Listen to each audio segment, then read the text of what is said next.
Good morning. Thank you for keeping it locked. Good morning, Prof. Good morning. How are you doing? I'm fine, thank you. Welcome to the show. Thank you very much. It's a cold morning today. It is. Yeah. It's raining.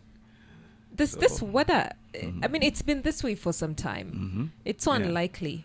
Yeah. No, but this is the rainy season now. Oh. And it will continue until around August. So farmers are very happy. But those of us who live in town, it's raining on tarmac, so... Yeah. My assumption has always been that it doesn't rain in Mombasa. Oh, no, it rains a lot. It rains a lot. I noticed. And actually, maybe you expect more rain. Yeah, so it will be a little bit wet. Yes. Yeah. Salim, I'm working on your... Yeah, I noticed during the... I'm working on your microphone. But right now, though, Prof, Yes. a lot has been happening in our country. Yes. And this is from over the weekend.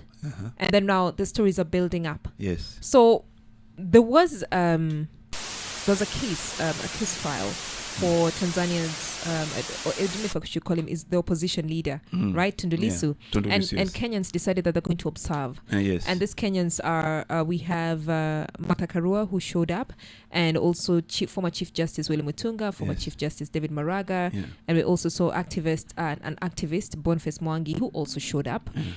And some of them, a good number of them, were deported, right? Except for former Chief Justice David Maraga. Yes.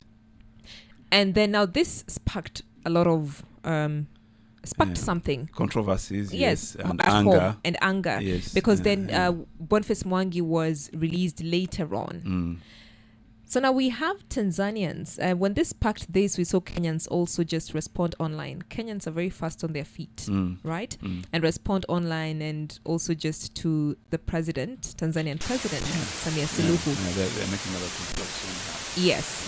Some good, some not very good. Exactly. And you see, seems like they don't take these jokes lightly. Like ni kama ni jokes. So this is what they said. Let's listen in. Sisi Tanzania hatuna cha kujifunza Kenya.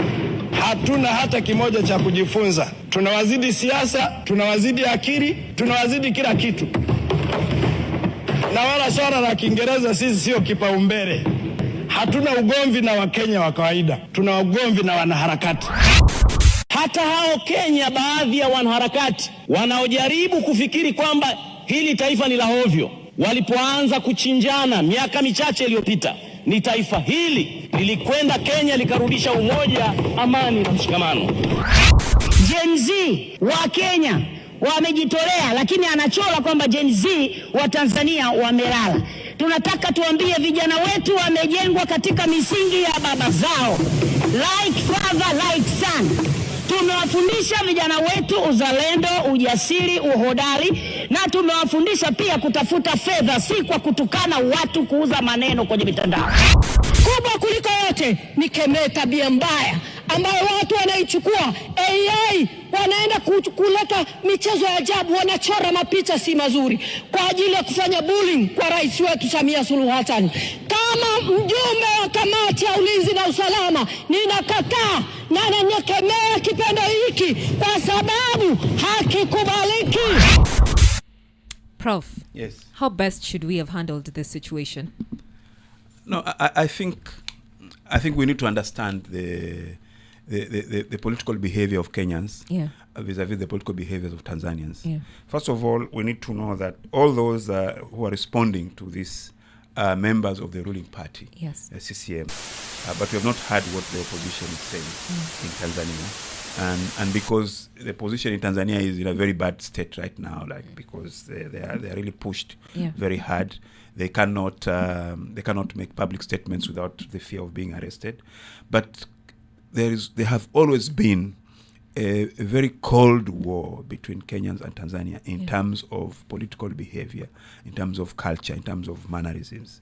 And this is what these members of parliament are responding to. Tanzanians have always felt that Kenya has not developed politically or has not maintained political maturity compared to Tanzania. Particularly because they feel that Tanzanians can articulate political ideas with a lot of rhetoric. They can articulate political ideas with a lot of gusto, with a lot of hindsight. But Kenyans react to political ideas. So this has always been in the Tanzanians' mind frame, that their political behavior, their political culture, is more deeply entrenched in them, you know, and they know what their politics are. They can articulate their politics, but Kenyans become very reactionary. So this issue of Kenyan activists going to claim that they want to be observers to the situation of the opposition leader in Tanzania, I think the Tanzanians were not very happy about it, because they felt that Kenyans have to stick to their own problems in Kenya, and that Tanzanians know what they are doing. You know, that the Tanzanian system knows how to handle matters. But you know, Tundu Lissu has suffered a lot. This is somebody who had, I don't know, 20 bullets pumped into his body. So Kenyan activists, once he was arrested, and Kenyans feel that he was arrested on trumped up charges, you know. So as human rights defenders, I think they had to show solidarity to Tundu Lissu, but they also had to show that as part of the East African community, they have a responsibility to raise issues if Tanzanians are unable to raise these issues. But Tanzanians feel that they wouldn't like Kenyans to do that. But we live in an East African community. We have obligations towards one another. So if something that is not very good is happening in Tanzania, if Kenyans intervene, I think it is wrong for someone to feel that they are interfering with their internal affairs. Okay, I like the fact, so because you've said a lot of things. So I just want to pick up a few. When you say that it's an East African community, and when there's an issue, we need to intervene. Yes. Are we really able to intervene? Because it seems like lines are drawn when it comes to the political space. The lines are drawn for convenience sake. Okay. But ideally, as members of East African community, there are platforms where Kenyans, Tanzanians, Ugandans can intervene if there's something wrong.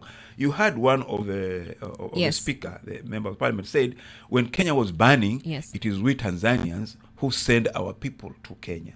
You know? So if this member of parliament can realize that Tanzanians can positively intervene in Kenyan affairs, Kenyans can as well also positively intervene in Tanzanian affairs, and nobody should say that you are interfering. When the team showed up to observe Tundu Lissu's trial, was it positively intervening, or again did it seem like they've gone to support the opposition in Tanzania? You know, they hadn't done anything. They hadn't done anything. Martha Karua was going to attend court and observe and maybe provide some kind of ideas. You know, because she's a lawyer and she knows what legal things, how they go on. But she didn't even get to the court. She was stopped at the airport, you know, together with her two colleagues. The activist Boniface Mwangi, we don't even know where he was arrested. You know, we just heard because from the social media that Boniface Mwangi has been arrested. He had not even gone to court. Maybe he was arrested somewhere in a hotel. So they had not done anything other than being in Tanzania and wanting to go to observe what was happening to the trial of Tundu Lissu. You cannot really say at this time that these people are interfering in Tanzanian affairs, because they didn't say anything, you know. And to observe a court case doesn't harm anyone. You know, it doesn't harm the state, because you're just there listening to how. But then they shouldn't just say, Tanzania should not just say that it is Kenya, you know, because even the opposition leaders in Tanzania who want to attend court, they're being stopped. You know, so I think this is a situation where Tanzania is gravitating to an atmosphere that is not expected of them, because Tanzania has always been a country that projects itself as a country of ideas, where it's a peaceful country and people can compete over ideas. You know, so they should allow the opposition leaders in Tanzania who want to attend court, because their leader has been charged for treason, to attend court, but they are being stopped.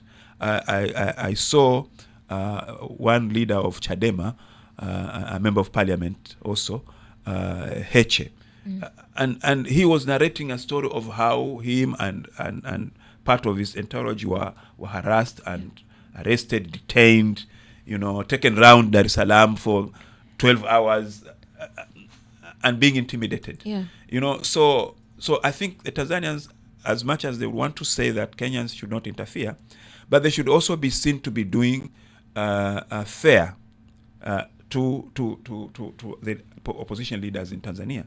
Otherwise, it is not just Kenyans who are going to interfere. I think if they allow things to go as they're going, it will be the world that will begin to interfere. So do you think pengine Mama Samia Suluhu ali overreact because she's the first person ambaye aliweza kupiana statement after kina Matakarua amekuwa deported before hizi other reactions itokee? You know, presidents, they are advised. You know, so even if she's the first person to speak, she spoke first because she wanted to show the gravity of the situation and the position of Tanzania. So it was the head of state who was responding, basically to say that we are taking this matter very seriously. You know, but I think I don't think if that is right. It is not right if it is done by Samia Suluhu. It is not right if it is done by our own leader here. You know, so I think leaders need to be level-headed when they are addressing themselves to matters like these ones. You know, it is not always good to keep on, to be the first person to react. It's better to allow others. But I think Tanzanians take this matter very, very seriously in terms of what are the repercussions if Kenyan activists kind of influence Tanzanian activists as well. You know, so they are also concerned about this matter. Okay. That the possibilities that Tanzanian activists can be greatly influenced by what Kenyan activists are doing. La mwisho tu hapo kwa sababu license. La mwisho la hapo kwa sababu tumeangalia tu ni kama majibizano, lakini kufikia sasa kuna Wakenya ambao wanadaiwa kwamba wameweza kuzuiliwa leseni zao za kufanya kazi nchini Tanzania. Sasa tunafaa kufanyaje, kwa sababu kama wenzetu pale wameanza kuzuiliwa kufanya kazi? Itakuwaje tena? This is not the first time that this has happened. No, this is not the first time. It's just the way that Tanzanians react. You know, that when something like this happens, they look for the soft spots where they can they can show Kenyans that if you behave like this, then we can react in a certain way. It's not the first time that this has happened. There was a time when there were Kenyans, I think, working in the Kenyan newspapers, which had offices in Tanzania. When things like this happen, it's a soft target. You know, and usually it takes some time, and then these issues are resolved. These Kenyans will go back and do and continue working. But it shouldn't be like that. You know, because, and I don't expect that Kenyans will also say that Tanzanians who are working here will be denied licenses to work. I think that will be a childish thing to do. Just the same way the Tanzanians, what they are doing is very childish. You know, it's not diplomatic. You know, where there are issues that have to be resolved, they have to be resolved, but not by looking at who is the soft target for you to show that you have power. No.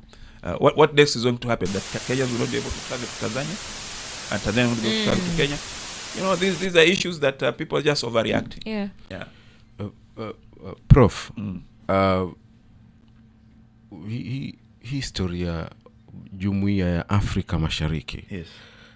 Tuna ukawaida sana kuifanya kambe Jumuiya ya Afrika Mashariki inafanya kazi. Lakini sioni kama imekuwa ikifanya kazi kuanzia huko nyuma. Magufuli, Mungu amrehemu, because ametangulia. Kuna wakati alichoma vifaranga vya Wakenya. Wakati wake bado kuna ng'ombe ambao kwamba walivuka kutoka Kenya na Manga pale wakaingia upande wa Arusha na wale ng'ombe walipigwa mnada. Historia ya vifaranga tena ikaja ikajirudia hivyo hivyo. So hii historia ya Afrika Mashariki kwamba sote ni wamoja, sijui kuna wimbo wa Afrika, Jumuiya ya Afrika Mashariki, huwa inakaa tu kwa macho ama kwa viongozi hapa juu, lakini huku chini kila mtu na yake, kila mtu ameshikilia yake. Kuna taasisi, meaning there are institutions that deal with these issues of East African community. Yes. There's the East African Parliament. There's also an East African Court. Yes. You know, and there are trade treaties and cross-border trade treaties. So there are legal instruments that are used, you know, to ensure that things run smoothly between the East African community member countries. You know, but sometimes states overreact. But also sometimes it is because the traders or whoever supposed to work, they do not really observe the rules and regulations that have been kept. You know, so sometimes when that happens, states overreact. I want to narrate to you an interesting story, which it was, I think, President Samia Suluhu who narrated about the movement of wild animals between Kenya and Tanzania. You know, where she actually said there are wild animals that live in Kenya, but they go and breed in Tanzania. You know, and that's where they have their Serengeti na Mara. Yes, that's where they have their newborns in Tanzania. Yeah. And then they move to Kenya. Yeah. So she was asking, now I think it has something to do with revenue collection in the parks. She was asking, to whom do these animals belong? You know? So you see, basically the idea is that Kenya, Tanzania, Uganda, then East Africa community, we are interlinked. Yeah. You know, and sometimes challenges occur, and when they do, there are ways in which these challenges can be resolved. You know, other than overreacting. It's very unfair actually for a trader to take their chicks to Tanzania and then they get arrested and then they're set on fire. You know, it's you need to follow the law. Yeah. You know, you don't have to overreact like that. You know, or to take animals that belong to Kenyans and then you auction them. I think leaders have certain temperaments. You know, I think the late Magufuli was someone with that kind of a temperament. You know, but you don't hear Kenyan leaders doing that. You know, when something like that happens, Kenyans would prefer that let the legal instruments that are concerned with that issue deal with this matter. You know, I think for a national leader, they have huge responsibilities. You know, you don't just participate in giving an order for a trader's property to be destroyed. Okay. You know, and I think, you see the reaction of Tanzanians. Yes. It's very rhetorical. You know, just based on rhetoric. That they want to feel that they are independent of Kenya, that they can stand alone, and Kenyans have nothing to tell them. This has always been the thinking in Tanzania. So when they react like that, it's because of that always. 1960 na 1963 tofauti kubwa. Sometimes I want to feel sometimes it's an inferiority complex. Yeah, it is a complex of some kind that they feel that somebody said hata kwa Kiingereza, you know, why are you bringing that up here? You know, this is a complex, you know, kwa sababu mnajifahari sana na Kiingereza. Lakini ni kweli sisi tunazungumza Kiingereza vizuri kuliko Watanzania. Watanzania wanazungumza Kiswahili vizuri kuliko sisi. Lakini mnajifahari. Mnajifahari na kujigamba nacho zaidi. No, we don't. Sio lugha yetu. Si kosa letu. So mnaishi kwenye nadharia ya utumwa. In fact, Prof, you've said it. They speak better Swahili than we do. Yes. Yeah. And we speak better English than they do, and it's okay. So tatizo liko wapi hapa? Utumwa mambo leo. Sasa ni ile fikra ya kuwa kwa nini hawa wawe wanazungumza lugha ya kuja vizuri zaidi ya sisi. Sasa hilo tatizo letu sisi au tatizo lako? Tatizo la kitumwa. Ndio hilo. I get you, Prof. Ni fikra tu potofu. Salim, take us to Juja. Okay. Tukiachana na ya wabongo na wa Kenya na mambo yao, turudi hapa nchini. Mbunge wa Juja yule alitekwa. Wacha nitumie lugha kwamba alitekwa alipotoka kwenye ibada ya Jumapili.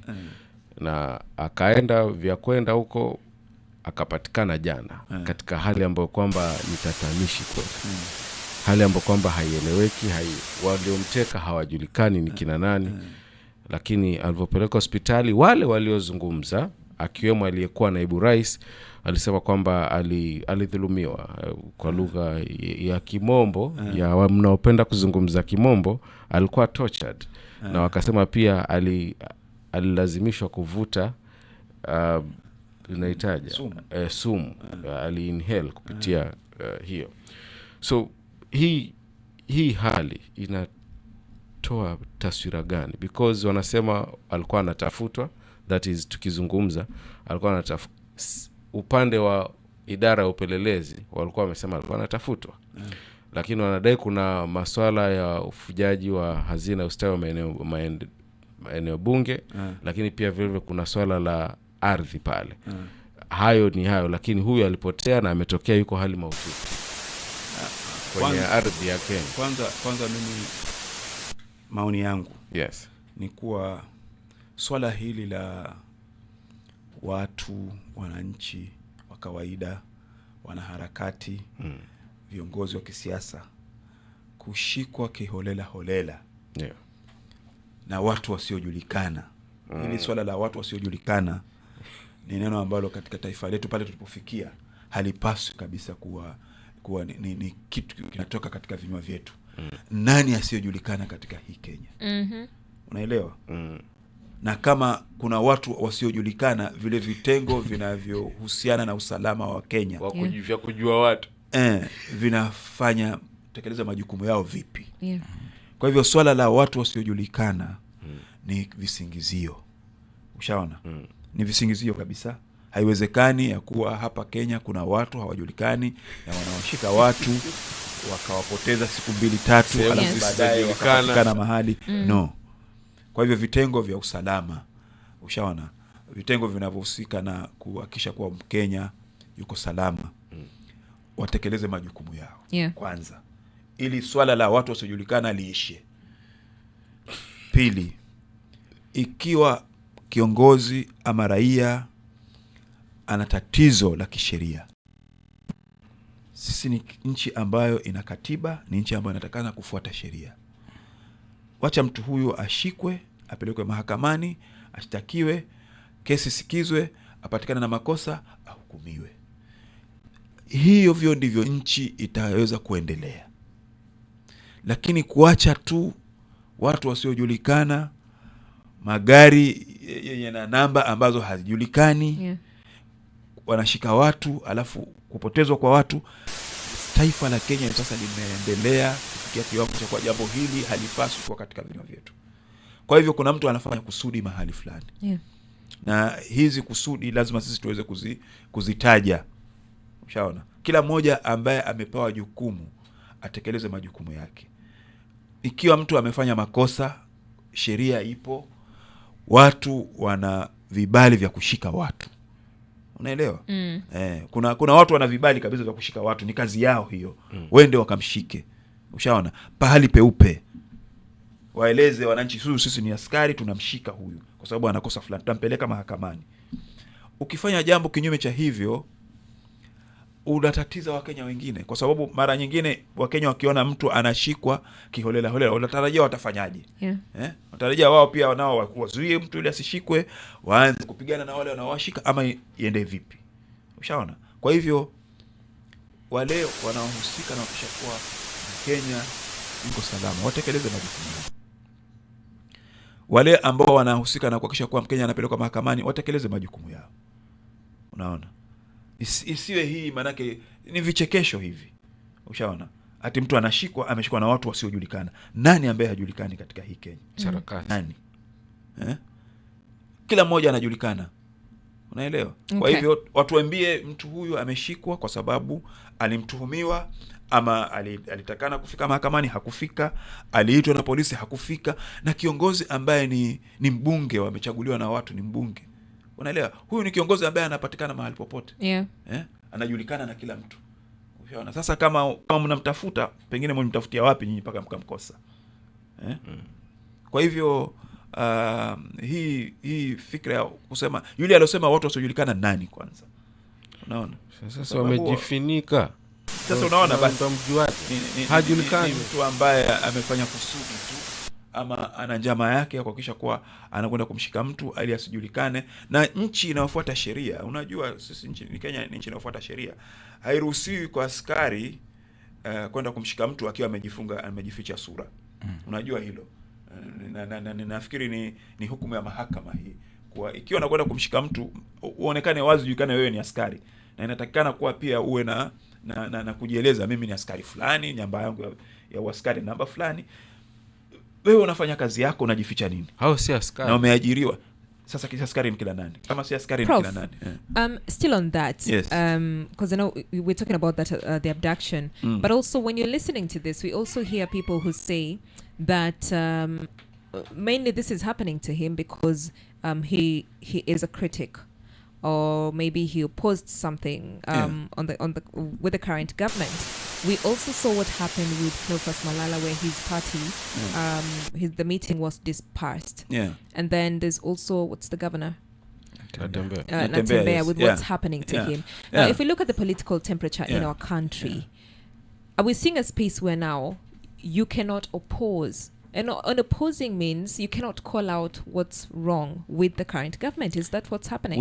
We shouldn't gravitate to that direction at all. Because Kenyans have an experience of how a vibrant political space can bring in a lot of goodwill. For every Kenyans. So if somebody is an opposition leader and they are saying something critical of the government, I think the government should listen. Should listen to its critique so that it changes course and has an opportunity to improve on certain things. So this idea of opposition leaders being harassed, because they are critical of the government, we have passed that stage. Kenyans have passed that stage. And if someone is trying to take us back to that stage where everybody was scared of saying things that are supposed to be said in the open, I think then all this fight for second liberation is lost somewhere. And our leaders need to know that where Kenyans are given political space to speak openly, they are part and parcel of building this nation. But where you make an effort to stop them, because they have followers. And if they are followers and they're being stopped, then it creates a lot of tension which is unnecessary for the development of this country. So again, we have to be a law-abiding country. Where if somebody has a problem with the law, then let the law take its course. Okay. Hapo tu kidogo, wiki mbili nadhani zilizopita rais alisema kwamba hatutashuhudiwa tena masuala haya, na limetokea. Sasa unajua hilo sasa unaona hapo, kwa sababu ni kauli ambayo ameitoa rais. Pengine rais angeweza kuuliza, mimi nilitoa kauli hii kwa Mkenya asifanyiwe tena matendo kama haya. Nani aliyofanya matendo kama haya? Rais anapaswa kuuliza swali kama hilo. Sasa akianza kuuliza, asinyamaze. Akianza kuuliza, anauliza wale wahusika. Ushaona, anauliza wale wahusika wasiojulikana, kwa sababu wajua kwa rais hakuna kitu kisichojulikana. So rais ana jukumu la kuwauliza wale wahusika ambao ni wale wanashikilia vitengo vya usalama. Kwa nini jambo hili linatokea? Kwa sababu wakati mwingine kuna watu wanakuwa over enthusiastic about performing their roles. Ushaona, so anaona kwa mimi pengine nikimshika huyu ndio itaonekana nafanya kazi yangu vizuri. Sasa ikiwa rais amesema kusitokee tena Mkenya kushikwa, kudhalilishwa hivyo, alafu jambo hili linatokea, basi rais anapaswa kuuliza wale wahusika, mbona jambo hili linatokea? Ushaelewa? Unaona? So sio kisingizio. Tukienda sekta ya elimu pale, kumekuwa na masuala mengi sana Ukiangalia kwamba bajeti ambayo inatarajiwa kusomwa ama kupelekwa bungeni pale, inasemekana kwamba kuna 62 billion ambayo imekuwa slashed. Lakini pia katika ile mambo ya mitihani pale, walikuwa wamependekeza kuwe na 12.5 billion. The policy statement ikasettle on 6 billion. Lakini pia hiyo nayo haijafika kufikia sasa. Sasa mambo ya elimu hapa, na hususan hapa kwa mitihani, kwa sababu tunajua by right sahihi mitihani iwe imekuwa printed ikisubiria wakati wa ufike ule wa mitihani. Nafikiri swala unalouliza ni kuwa je, serikali mwaka ujao italipia tena pesa za mitihani? Yeah. Hilo ndilo swali ambalo unauliza. Mwaka huu tayari neko wamesema hawaja print mitihani. But they also said that now they will pay for it. They've removed the burden from the parents. Kwa sababu I think we need to understand how government operates. You see, this was a subsidy. You know, the examination fee. Yeah. Parents paid examination fees since the very beginning. Okay. So and then during the reign of President Kibaki, he offered a subsidy to parents. You know, and say that the government will cater for examination fees. And there were economic reasons for that. Yeah. Because the government was able to meet that subsidy. Where the government is unable to meet that subsidy, Kenyans should be able to understand that the government is unable to meet that subsidy, and the government is suggesting that the parents continue to pay for examination fees. You know, I think this is an issue that has to be addressed clearly. You know, that examination fees, parents have always paid examination fees. Yeah. There's a certain time where the government said that, okay, we'll relieve the parent of this burden and we'll provide a subsidy. You know, now if now the government says that it is unable, then the parents should shoulder. Parents should. So serikali imeshindwa. Should be able to understand the reason why the government is unable to meet the subsidy. Wajua ukisema serikali imeshindwa, okay, naelewa unaanisha nini, kwa sababu pengine wanataka waonekane serikali ionekane ni mbaya ama nini, lakini ule ukweli saa nyingine lazima uzungumzwe. Okay. Unaona? Na ukweli ni kuwa serikali inatoa makadirio ya pesa matumizi yake. Na pia serikali ina target fulani za kwa tutakusanya ushuru kiwango fulani. So ikiwa ule ushuru ambao serikali imekusanya hauwezi kukidhia hii ruzuku ambao serikali imetolea kwa wazazi kuhusiana na masuala ya kulipa manake pesa za mitihani, serikali inajieleza na mwananchi naye pia anaweza kujieleza. Ushaona? So I think the idea that the government has said is removing this subsidy, it needs to be understood within the context of the economic position the government finds itself in. You know, we cannot always expect that. And you see, the thing that people seem to it's how many billions. You know, it's billions there. Yeah. But how much is each parent paying per student? You know, I think that is what we need to look at. Think, how much is it? 2,000, 3,000? So for the government, it's billions. You know, but for the parent, it is maybe 2,000, 3,000. You know, so what is better to pay 2,000 rather than billions? Then the government is paying billions. Oh. Because and the government also is coming here and collecting from yes, those billions. So this money is collected from let me ask you this. Yeah. Okay, so you've broken it down. So we're talking about examination fee now. Yes. Right? That you're saying that used to be was paid by parents. Yeah. And so when Kibaki came into government, he came up with this. Yeah, provided a subsidy. Yeah. And this went through the term that he was the president. Yeah. Right? And did this run through the term that also Uhuru Kenyatta was the president? It did. Yeah. Okay. So 2 questions. Yeah. what's changing now with this current regime, without necessarily saying, oh, the government is not doing something wrong. Why are they renegading on something that 10, 20 years 2 presidents did? And the other, that one first. Yes. I think governments have priorities. Yes. They have economic priorities. They have political priorities. They have policies. So where leaders come, they bring in different policies. They bring in different priorities. And the government has to say that, well, as far as our priorities are concerned, this is not a priority for the moment, But our priority is Kenyans have to learn to accept that governments, when they are in power, they have priorities and they'll bring in changes, And this is one of the change. So the government, in terms of looking at its priorities, says, no, I think this is rather a burden for us. And the government has to say it in those terms. Do you think, again, the current government has given education the attention it deserves, again, in terms of funding? In your opinion, again, as a prof, do you think this current government has given the education sector the priority it deserves? I think the education sector is changing a lot of challenges. A lot of challenges, and I think the government needs to do more. It needs to do more. But the education sector is a huge sector. It's a big thing in Kenya. If you look at the budget for education, in terms of government expenditure every year, since independence, education has taken a huge chunks of government expenditure. So it's big. But still more needs to be done. There are a lot of challenges in the education sector.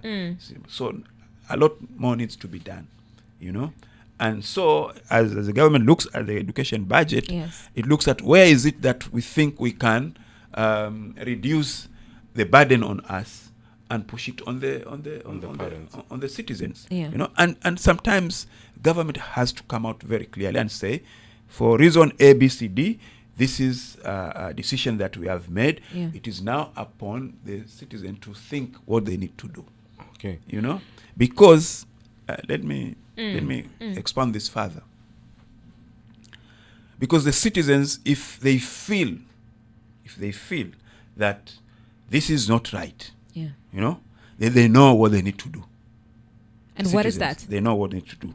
Because they need to address the policies of a particular government and whether they want to put that government back in power again. This is where the citizens make the mistake. If you feel that the policies of a particular leadership do not suit you, you know what to do because you have a right to change a government, through the vote.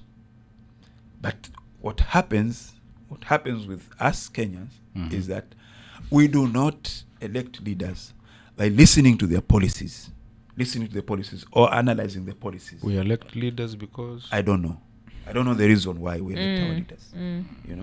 But where citizens are responsible, they address themselves to policies. I'll come back to the issue that we raised about the differences between Kenyans' political thinking and Tanzanian political thinking. Why the Tanzanians feel that Kenyans have nothing to tell them about politics. An ordinary Tanzanian knows what is its government policy on clean water. True. Okay? They know what is government policies on agriculture. They know what is government policies on education, government policies on health. They articulate it, But Kenyans do not. We do not articulate. We do not know what our policies are in agriculture. So we always want to listen to what the government offers. Mbolea ya bure mtapata. Yes. But you do not have the opportunity to tell Kenya, to tell the leadership that, look, this is what we want.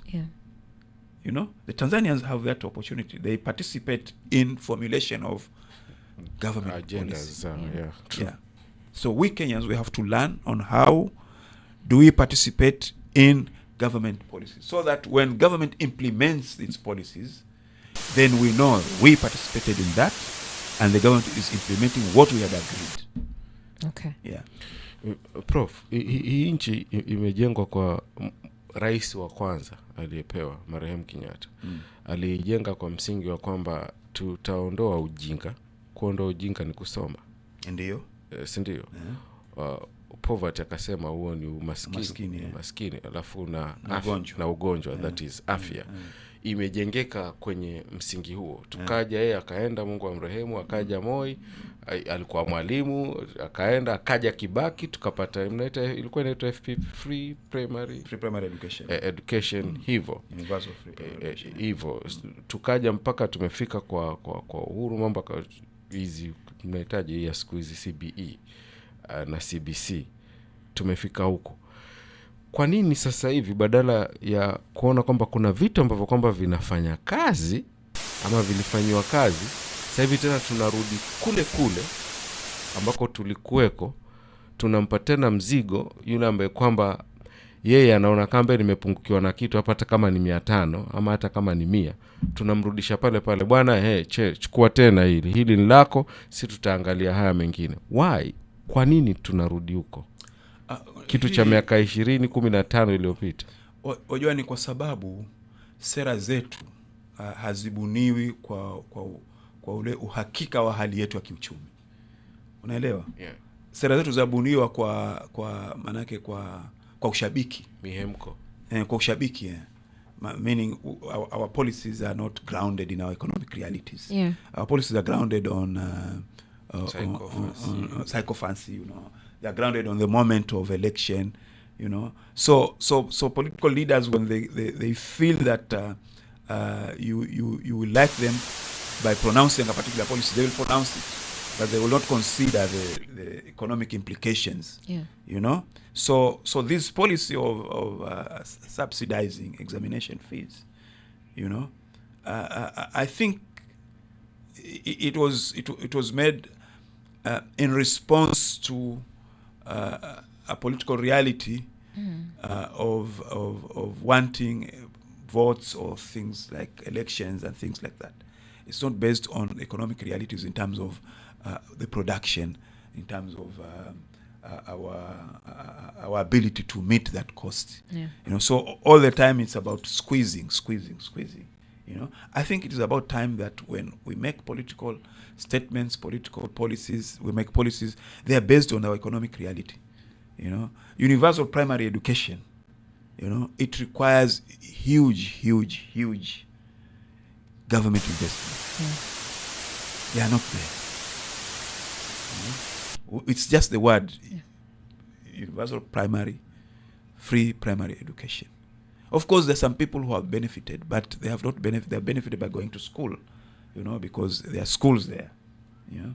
But when it comes to education in the classroom, nothing, you know. That policy, it falters. Yeah. Yeah. Okay. You know. All right.